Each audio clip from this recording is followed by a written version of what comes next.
Hello दोस्तों, नमस्कार। मैं ट्रेडी जी आप सभी का स्वागत करता हूं अपने यूट्यूब चैनल पे। और आज हम लोग एक स्ट्रैटेजी सीखने वाले हैं कि बिना चार्ट को देखे हुए कैसे मार्केट को एनालाइज किया जा सकता है और किस तरीके से हम मार्केट में एक इन्फॉर्म्ड डिसीजन ले सकते हैं। लाइव मार्केट में, चलते हुए मार्केट में किस तरीके से हम ये सोच सकते हैं, देख सकते हैं बिना मार्केट में चार्ट देखे हुए, बिना कैंडलस्टिक का, बिना चार्ट पैटर्न का, ये सब देखे हुए कैसे मार्केट में ट्रेड कर सकते हैं। उसके लिए हमें जो है ऑप्शन का डेटा देखना पड़ता है, ऑप्शन ग्रिक्स का एनालाइज करके ऑप्शन डेटा देखना पड़ता है। सिंपल एक टेबल होगा और एक टेबल में कुछ डेटा दिए होंगे और इस डेटा को देख करके हमें मार्केट में जो है वो डिसीजन लेना होता है। मैं आपको पूरा स्ट्रैटेजी यहां पर बताने वाला हूं, प्यार से देखेंगे कि आपको मार्केट में क्या बनता दिखा है, कब हमें किस तरीके का डिसीजन लेना है। अगर आपको वीडियो को पूरा देखेंगे तभी जाकर के आपको पूरा समझ में आएगा। मेरी आपसे गुजारिश होगी, अगर आप नए हो इस प्लेटफॉर्म पे, इस चैनल पे, तो आप वीडियो को लाइक जरूर कर लेना, चैनल को सब्सक्राइब करके बेल आइकन प्रेस करना ताकि नए नए जितने स्ट्रैटेजिक वीडियो होती है आप तक मिलता रहे। तो सबसे पहले चलिए मैं आपको बताता हूं, देखो मार्केट में ट्रेड करने के लिए बहुत सारी चीजें होती है, जैसे कि आपको फंडामेंटल एनालिसिस की जरूरत होती है। मैं बता रहा हूं मार्केट में ट्रेड करने के लिए क्या क्या मेथड्स हैं, क्या क्या मेथड हो सकता है जिसके बेसिस पे आप ट्रेड कर सकते हैं। एक तो फंडामेंटल एनालिसिस होता है जहां पर हम कंपनी का एनालिसिस देखते हैं, इंडस्ट्री का एनालिसिस देखते हैं, इकोनॉमिक कंडीशंस देखते हैं, उसका फ्यूचर का प्रॉफिट आउटलुक क्या हो सकता है वो हम देखते हैं, वो फंडामेंटल एनालिसिस के अंदर आता है। दूसरा जो यहां पर होता है गाइस, वो होता है हमारे पास टेक्निकल एनालिसिस।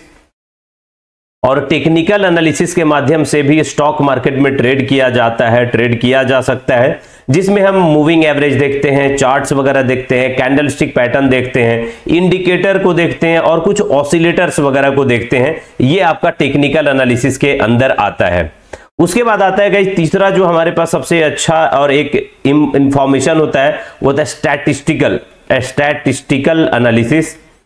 स्टैटिस्टिकल एनालिसिस में हम क्या करते हैं, देखते हैं कि कुछ चार्ट्स वगैरह क्या कर रहा है, कंपेयर करते हैं, कोएफिशिएंट चेक करते हैं। जैसे मान लो एक सेक्टर मैंने लिया टाटा मोटर को देखा ऑटोमोबाइल में, साथ ही साथ मैंने आइसर मोटर, इन दोनों में मैं देखूंगा कि यार दोनों का काम ऑलमोस्ट सिमिलर है, सिमिलर। उसके बाद भी फंडामेंटल और स्टैटिक्स का डेटा क्या कहता है उसके आधार पे दोनों में देखेंगे। शेयर के प्राइस में बड़ा फ्लक्चुएशन आएगा, कभी कभी उल्टा भी आ सकता है, तो कारण क्या है, उसके स्टैटिक्स क्या कह रहा है ये हम देखते हैं। एक होता है यहां पर एनालिसिस जिसको हम बोलते हैं guys economic analysis.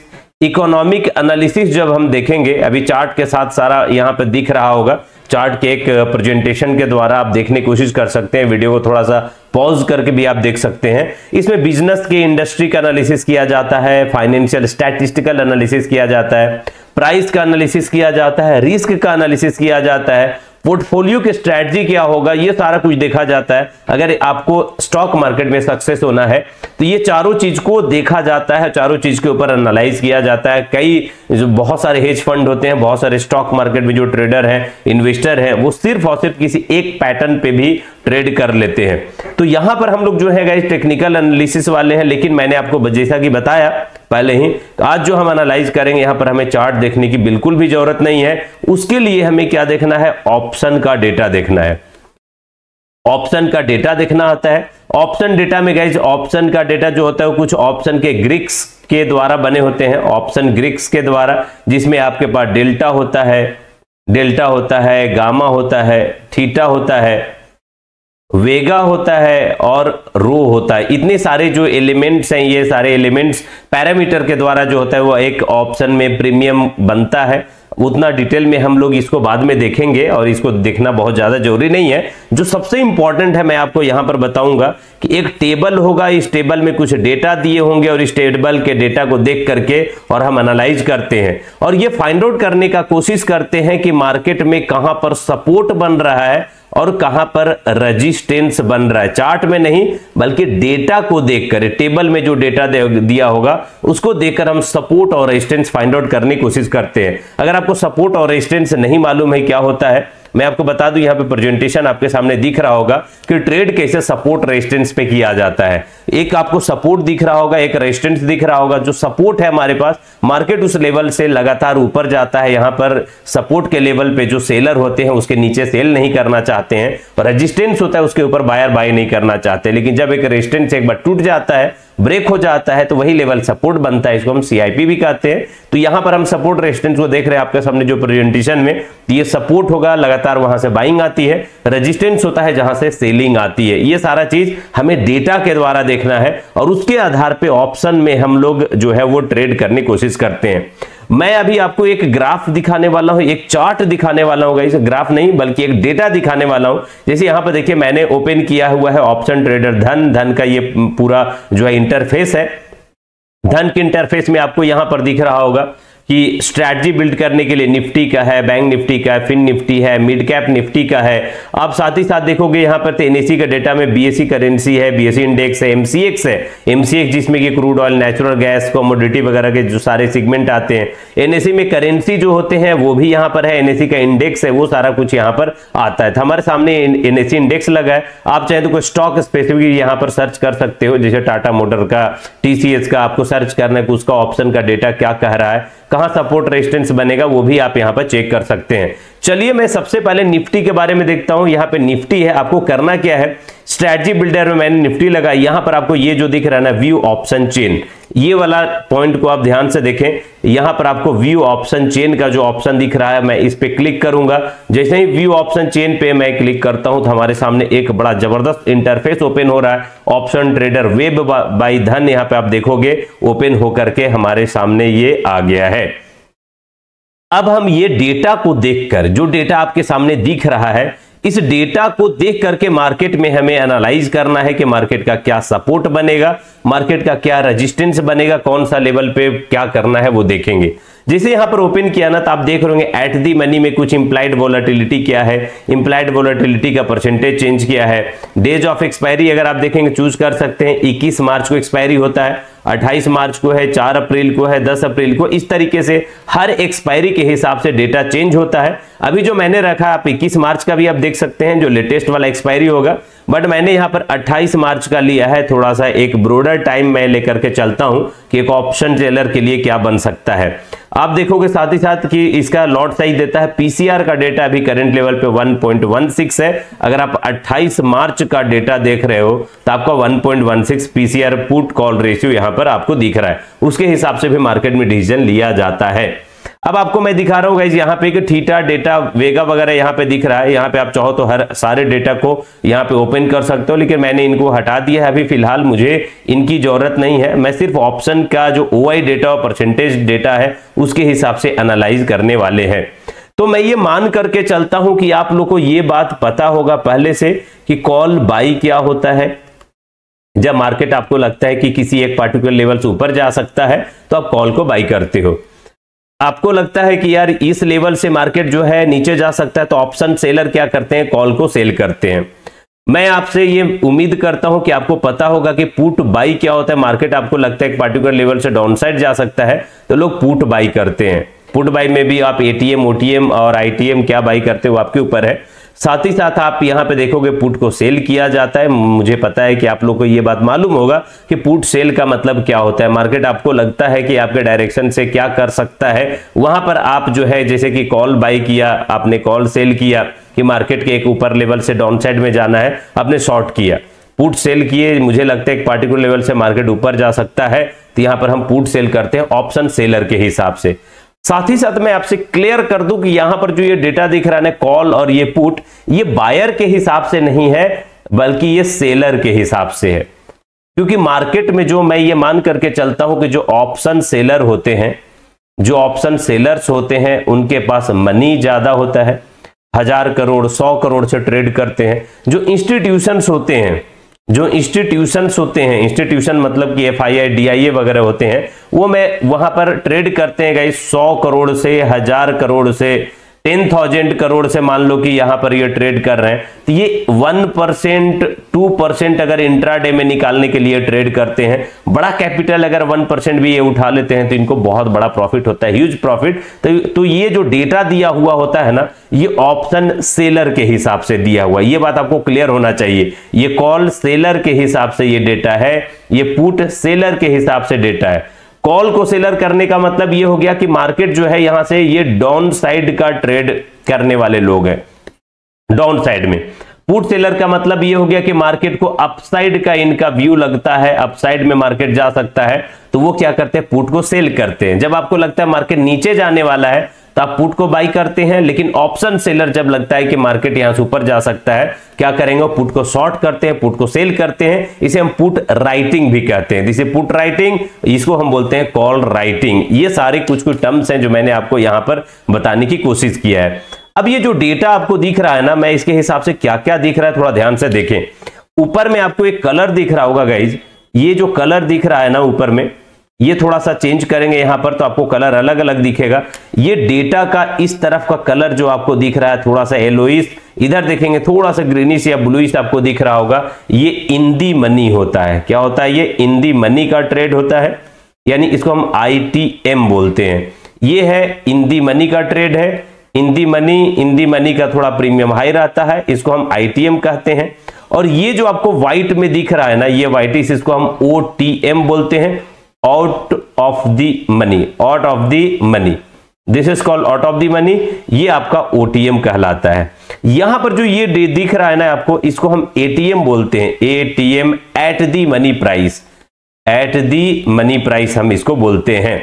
At the money का मतलब मार्केट जहां पर चल रहा होता है ना, उस लेवल के 50 पॉइंट्स के ऊपर और नीचे आप देखेंगे तो कौन सा सबसे नजदीक है। जैसे 22,023 है, 50 से कम है, तो 22,000 हमारे लिए एक ATM का काम करेगा। और ATM से इस तरफ जा रहे हैं तो हमारा ITM है, इधर जा रहे हैं तो ITM है, इधर जा रहे हैं तो OTM है, इधर जा रहे हैं तो OTM है, पुट के हिसाब से और कॉल के हिसाब से। अब जैसे कि आपको बताया कि ये ITM है, ये ITM है, तो प्राइस देखो चेंज होता है। 22,000 पे मान लो कि लेटेस्ट प्राइस क्या है, 279, 21,950 पे 318 है, 21,900 पे 350 है। ये प्राइस इधर बढ़ रहा है। तो मैंने आपको बताया कि इन दी मनी का प्राइस हाईयर होता है। इधर इन दी मनी में जाएंगे, देखिए 176, 201, 217, ऐसे पुट जो सेलर्स हैं उनके लिए ये प्राइस जो है बढ़ता हुआ इधर दिखेगा इन दी मनी में।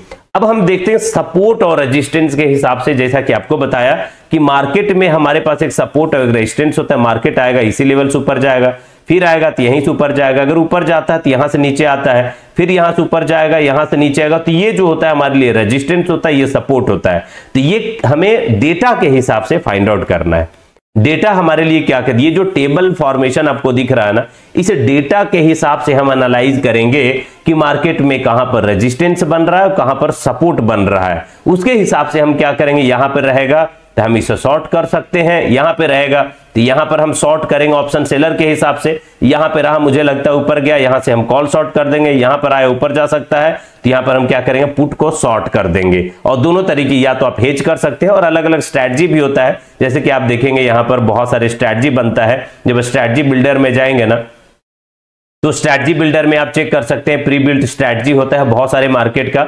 जैसे निफ्टी के लिए आप देखेंगे तो आपको लगता है कि मार्केट को एक डायरेक्शन में हम किसी नॉन डायरेक्शनल व्यू देखते हैं, किसी दो पार्टिकुलर रेंज में मार्केट को इस रेंज में और इस रेंज में हम शॉर्ट कर दें, तो उसके लिए short iron butterfly, short iron condor, short straddle, short strangle, बहुत सारे मेथड्स होते हैं। आप इसको ट्रेड कर सकते हो ऑप्शन सेलर के हिसाब से। इसके ऊपर मैं कभी वीडियो बाद में बनाऊंगा, आप कमेंट करके बता सकते हो कि ऑप्शन सेलिंग के हिसाब से आप कौन सा वीडियो चाहते हो। अगला मैं पूरा डिटेल एनालिसिस वो भी बताऊंगा। ऑप्शन सेलर का एक नया सीरीज चालू कर दूंगा आपके लिए, फ्री ऑफ कॉस्ट पूरा सीरीज बना करके आपको दूंगा। बस आप कमेंट करके बताओ कि आप चाहते हो या नहीं चाहते हो। अब यहां पे देखें, देखते हैं मार्केट का सपोर्ट और रेजिस्टेंस कहां पर बनता है। तो करंट लेवल पे थोड़ा ध्यान से समझना गाइस, थोड़ा सा ट्रिकी हो सकता है कि मार्केट जो अभी जो ट्रेड कर रहा है वो मार्केट आप देखेंगे 22,000 के आसपास ये ट्रेड कर रहा है। 22,023 का लेवल आपको दिख रहा है मार्केट में, जो ये लेवल है। इसके ऊपर में ये 22,000 है और यहां 22,050 है। अब यहां से हम क्या करेंगे कि दोनों तरफ देखने की कोशिश करेंगे। एक बार इस तरफ जाएंगे और एक बार इस तरफ जाएंगे और दोनों का डेटा हम चेक करेंगे कि OI क्या कह रहा है और OI का परसेंटेज चेंज क्या कह रहा है। जब आप इंट्राडे का ट्रेड करते हो तो OI का परसेंटेज चेंज बहुत इंपॉर्टेंट होता है। किस तरफ ये डेटा बढ़ता हुआ दिख रहा है, जिस तरफ ये डेटा ह्यूज जो है वो इंक्रीज होता हुआ दिखेगा ना, समझ जाना कि ऑप्शन सेलर उस जगह पर अपनी पोजीशन को बनाते हुए दिख रहे हैं। अब करंट लेवल पे आप देखो, करंट लेवल पे अगर आप देखते हो तो मार्केट 22,000 पे है। 22,000 पे इधर आप आओगे तो आपको दिख रहा ओआई का जो डेटा है 34.5 लाख दिख रहा है, यानी 22,000 के लेवल पे पुट को सेल करने वाले लोग, ये पुट है, मैंने बताया पुट सेलर के हिसाब से देखो, पुट सेलर जो है वो 34.59 लाख यहां पर जो है उसकी आपको डेटा दिख रहा है, यानी एक डेटा मतलब एक ऑप्शन को बाई करने वाला और एक सेल करने वाला है तो कोई एक डेटा यहां पर बनता है। उस तरीके से 34.5 लाख का डेटा आपको ओआई में दिख रहा है। ओआई परसेंटेज आप देखेंगे तो 5.21% है जो कि पॉजिटिव है। अब आप देखो लेफ्ट साइड में 22,000 के लेवल पे आपने यहां पर देख लिया, इस तरफ अगर आप जाते हो तो क्या दिख रहा है 21.5 लाख और ये 25% का यहां पे डेटा परसेंटेज चेंज है। तो आपको बताया इंट्राडे के लिए हमारे लिए इंपॉर्टेंट है, लेकिन जब पोजिशनल हम करते हैं आगे का एक व्यू देखते हैं 28 मार्च तक, ध्यान रहे ये सारा डेटा 28 मार्च तक का है, इस ये नहीं कि 21 मार्च की एक्सपायरी के लिए, उसके नेक्स्ट एक्सपायरी का मैंने यहां पर एनालिसिस चूज किया है। आप इसको भी चूज कर सकते हैं, ये भी चूज करके एनालाइज कर सकते हैं, जो भी मेथड है वो बिल्कुल सेम ही रहेगा। तो यहां पर आप देखो कि 22,000 पे 34.5 लाख है, यानी कि 22,000 के लेवल पे पुट राइटर यहां पे हेवी है, तो ये हमारे लिए एक सपोर्ट का काम करेगा। ये जो लेवल है 22,000 का करंट लेवल पे मार्केट जो है वो एक सपोर्ट का काम कर सकता है। कब थोड़ा इधर भी डेटा देखेंगे तो पता चलेगा, इधर 21.5 लाख है, इसका मतलब कि कॉल को सेल करने वाले 21 लाख लोग हैं, पुट को सेल करने वाले 34 लाख है, तो 21 लाख और 34 लाख में आप देखोगे तो लगभग आपको 13 लाख का डिफरेंस दिख रहा है। 13 लाख पुट सेलर जो कि जिनका व्यू लगता है कि मार्केट ऊपर जा सकता है तो वो पुट को शॉर्ट किए हैं, वो यहां पर ज्यादा बनता दिखे हैं। इसका मतलब 22,000 का लेवल एक हमारे लिए जो है, ये 22,000 का लेवल हमारे लिए जो है एक सपोर्ट की तरह रिएक्ट कर रहा है। अब थोड़ा ऊपर जाएंगे, थोड़ा नीचे जाएंगे तो देखते हैं कि मार्केट का कहां पे सपोर्ट, कहां रेजिस्टेंस और बन सकता है। तो करंट लेवल पे आपने जो एनालिसिस देखा उसके हिसाब से मैंने यहां पे एक लाइन ड्रॉ कर दिया है। 22,000 का लेवल ये क्या हो रहा है, ये हमारे लिए एक सपोर्ट का काम करता दिखा है। अब मैं थोड़ा ऊपर जाता हूं, 22,000 के थोड़ा ऊपर जाएंगे तो 22,050 होगा, 22,100 होगा। ये सारे लेवल पे देखोगे तो डेटा 34 लाख के बाद कौन सा डेटा है जो अगला सपोर्ट या ऊपर अगर जाता है तो कौन सा लेवल रेजिस्टेंस और सपोर्ट बनेगा वो हम देखेंगे। तो रेजिस्टेंस चेक करना होगा, तो जब ऊपर जाएगा तो मार्केट का रेजिस्टेंस चेक करेंगे, देखेंगे यहां पर तो अगला डेटा हमारे पास 10.17 लाख, लगभग 22,100 22,100 का जो लेवल है यहां पर हमारे लिए एक छोटा सा रेजिस्टेंस बनता दिखा है। मैं देखता हूं 100 पॉइंट नीचे जाने के बाद क्या होता है। 21,950 पे देखोगे 2 लाख है, 21,900 पे लगभग 11 लाख है। देखोगे ये हमारे लिए एक सपोर्ट का काम कर सकता है। 21,900 का एक छोटा सा यहां पे सपोर्ट बन सकता है, ये रेजिस्टेंस है। इस तरीके से अलग अलग लाइन हम ड्रॉ करने की कोशिश करते हैं यहां पर कि कौन सा सपोर्ट और कौन सा रेजिस्टेंस हो रहा है। जब आपको मालूम चल जाता है कि मार्केट का एक लेवल ये रेजिस्टेंस है, मार्केट का ये लेवल एक सपोर्ट है, तो आप क्या करते हो, एक बहुत ही ह्यूज सपोर्ट रेजिस्टेंस अगर आपको मिलता है, जैसे करंट लेवल पे देखोगे तो बड़ा सा रेजिस्टेंस हमारे लिए क्या हो सकता है, इधर देखते हैं तो यहां पर देखोगे जी एक बड़ा रेजिस्टेंस यहां पर दिख रहा है। ये लेवल है 22,200 जहां पर डेटा बहुत हाई है, यानी कि 22,000 का लेवल हमारे लिए सपोर्ट है। 22,200 का लेवल एक बहुत बड़ा रेजिस्टेंस है, क्योंकि डेटा 23 लाख के आसपास है। आप देखोगे यहां पे तो लगभग 19 लाख है यहां पे, लेकिन यहां पर 23 लाख है। हमारे लिए ये एक ह्यूज रेजिस्टेंस की तरह काम करेगा। तो आप करंट लेवल पे मार्केट में ऑप्शन सेलिंग के हिसाब से देख सकते हो, तो ये रेजिस्टेंस है, यहां पर आप क्या कर सकते हो, कॉल शॉर्ट कर सकते हैं। और इसके नीचे मान लो कि एक बड़ा सा सपोर्ट दिख रहा है कहीं पे, जिसके नीचे मार्केट नहीं जा सकता, वो कौन सा लेवल है। तो चलिए उस लेवल को एक बार हम फाइंड आउट करने की कोशिश करते हैं। वो लेवल आपके पास जो अगला डेटा 34 लाख के बाद सबसे बड़ा डेटा दिखता है, वो 16 लाख का 21,800।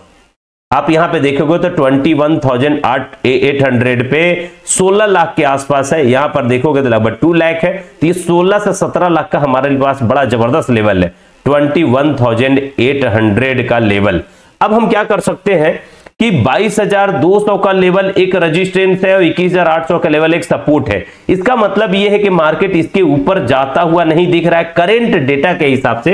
हालांकि मार्केट में मूव आती है ना, तो उसके हिसाब से मार्केट जो है वो डेटा भी चेंज होता है। तो हमें बायस्ड नहीं रहना है। जैसे जैसे डेटा चेंज होगा हमें अपनी पोजीशन को उसके हिसाब से जो है वो मैनिपुलेट करना पड़ता है, अपने पोजीशन को एडजस्ट करना पड़ता है।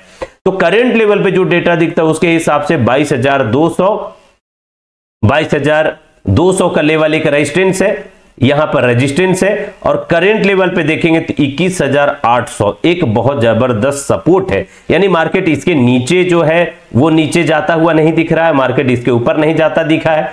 हम क्या करेंगे, 22,200 और 21,800 के बीच में मार्केट में हम हेज करेंगे जैसा कि ऑप्शन सेलर करते हैं, ऑप्शन को शॉर्ट कर सकते हैं। और ये ऑप्शन को सेल करने के बाद, जो कि नॉन डायरेक्शनल में आपको दिखाया था व्यू में, नॉन डायरेक्शनल आपको जो भी लगता है यहां पर ऑप्शन को सेल कर सकते हैं। ये काम करने के वजह से शॉर्ट सेलिंग करने के बाद आप देखोगे कि दोनों के बीच में हमें प्रीमियम का डीके होगा, या तो प्रीमियम का डीके हो या तो मार्केट हमारे डायरेक्शन में जाए, क्योंकि मार्केट ऊपर जाएगा फिर नीचे आएगा, इस लेवल सपोर्ट बनेगा तो मार्केट इस रेंज में रह जाएगा। और इस रेंज में रहने के बाद आपको जो आपने कॉल को शॉर्ट किया है उसमें भी प्रीमियम डीके होगा तो आपको फायदा होगा। नीचे से फिर ऊपर जाएगा, फिर इस तरह जाएगा, प्रीमियम यहां पे भी डीके होगा। पुट शॉर्ट आपने जो किया है नीचे से उसमें भी आपको फायदा होगा। तो आपको कॉल शॉर्ट और पुट शॉर्ट दोनों में फायदा हो सकता है। और यही मेथड के द्वारा जो होता है गाइस, ऑप्शन सेलर जो होते हैं वो पैसा बनाते हैं। और आपने सुना होगा कि 95% जो ऑप्शन सेलर होते हैं चूंकि ऑप्शन सेलर के पास बड़ा मनी है, बिग मनी है उनके पास, तो बिग मनी का वो फायदा उठाते हैं और उससे वो ऑप्शन को शॉर्ट करते हैं और वो पैसा बनाते हैं। तो 95% इसी वजह से सक्सेस रेशियो होता है ऑप्शन सेलिंग का।